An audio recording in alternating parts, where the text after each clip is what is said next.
بسم اللہ الرحمن الرحیم۔ السلام علیکم۔ ایاز ایک امیر تاجر کا غلام تھا۔ اس تاجر نے کسی سے بہت زیادہ قرض لے لیا تھا۔ قرض اتارتے اتارتے اس کا سب کچھ بک چکا تھا، پھر بھی قرض ادا نہ ہوا۔ اس کے غلام ایاز نے اسے مشورہ دیا کہ آپ مجھے بازار لے جائیں اور وہاں 10 لاکھ درہم میں فروخت کر دیں تاکہ آپ کا قرض ادا ہو سکے۔ اس کا مالک مسکرانے لگا اور وہ اپنے غلام سے پوچھنے لگا کہ آخر آپ میں ایسی کیا خوبی ہے جو باقی غلاموں میں نہیں ہے۔ ایاز نے جواب دیا کہ آپ سرے بازار یہ اعلان کریں کہ ایاز جانتا ہے کہ غلامی کیا ہوتی ہے۔ ایاز وہ سب جانتا ہے جو باقی غلام نہیں جانتے۔ بہرحال وہ تاجر ایاز کے اصرار پر اسے بیچنے کے لیے بازار لے آیا۔ جب اس نے اپنے غلام ایاز کے 10 لاکھ درہم طلب کیے تو ہر طرف سے زوردار قہقہے بلند ہوئے، جو کہ ایک فطری عمل تھا کیونکہ ان دنوں غلام 200 سے 300 درہم میں بکتا تھا اور وہ ایاز کا 10 لاکھ درہم طلب کر رہا تھا۔ لیکن اس قدر غیر فطری مطالبے کے باوجود وہ تاجر اپنی بات پر قائم رہا۔ بات جب بادشاہ کے دربار تک پہنچی، غزنوی سلطنت کا فرما روا، جسے تاریخ سلطان محمود غزنوی کے نام سے جانتی ہے، جب اس نے سنا کہ ایاز غلامی کے تقاضے جانتا ہے تو اس نے اس کو 10 لاکھ درہم میں خرید لیا۔ وقت گزرتا گیا اور ایاز محمود غزنوی کے ہر امتحان میں کامیاب ہوتا گیا۔ اس طرح محمود غزنوی کے دل میں ایاز نے گھر کر لیا۔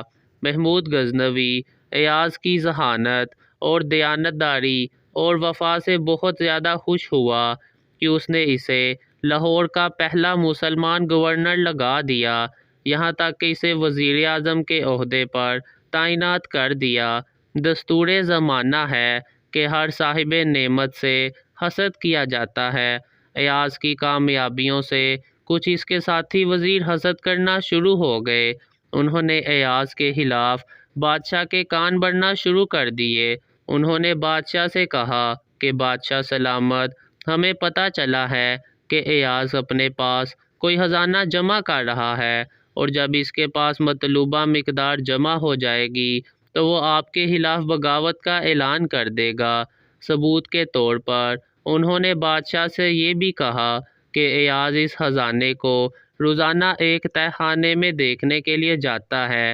بے شک آپ خود اس کی تصدیق کر لیں۔ شک کا بیج زمین میں کاشت نہیں کیا جاتا بلکہ یہ ذہن میں بویا جاتا ہے، اور یہ ہفتوں یا مہینوں میں نہیں بلکہ لمحوں میں تناور درخت بن جاتا ہے۔ اس بات نے محمود اور ایاز کے اعتماد کی مضبوط دیوار میں بھی درار ڈال دی۔ سلطان محمود نے ایاز کو بلایا اور اپنے سامنے بٹھایا اور پوچھنے لگا کہ یہ خزانہ اور تہہ خانے کا کیا معاملہ ہے۔ ایاز نے بادشاہ کو بہت یقین دلانے کی کوشش کی لیکن سلطان محمود کو تسلی نہ ہوئی۔ سلطان محمود ایاز سے کہنے لگا، چلو میرے ساتھ اس تہہ خانے میں۔ آخر ایک شام محمود غزنوی اور ایاز ہاتھ میں چراغ لے کر تہہ خانے میں اترے، جہاں ایاز پر خزانہ جمع کرنے کا الزام تھا۔ سلطان محمود غزنوی نے دیکھا کہ اس تہہ خانے میں ایک بہت بڑا پتھر پڑا ہے جس کے اوپر ایک صندوق ہے۔ پہلی نظر میں اس کا شک یقین میں بدلنا شروع ہو گیا۔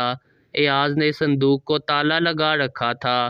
سلطان محمود کے کہنے پر ایاز نے جب صندوق کھولا تو سلطان محمود غزنوی داڑیں مار کر رونے لگا۔ اس صندوق میں کیا تھا؟ صرف ایک پھٹا پرانا کرتا، ٹوٹی ہوئی چپل اور ایک چھری۔ ایاز نے جب سلطان محمود غزنوی سے کہا، بادشاہ سلامت، اب آپ دیکھ لیں کہ یہی ایاز کا خزانہ ہے۔ محمود نے پوچھا، تم نے اسے بہت حفاظت سے رکھا ہوا تھا اور تو اسی خزانے کو دیکھنے آتا تھا۔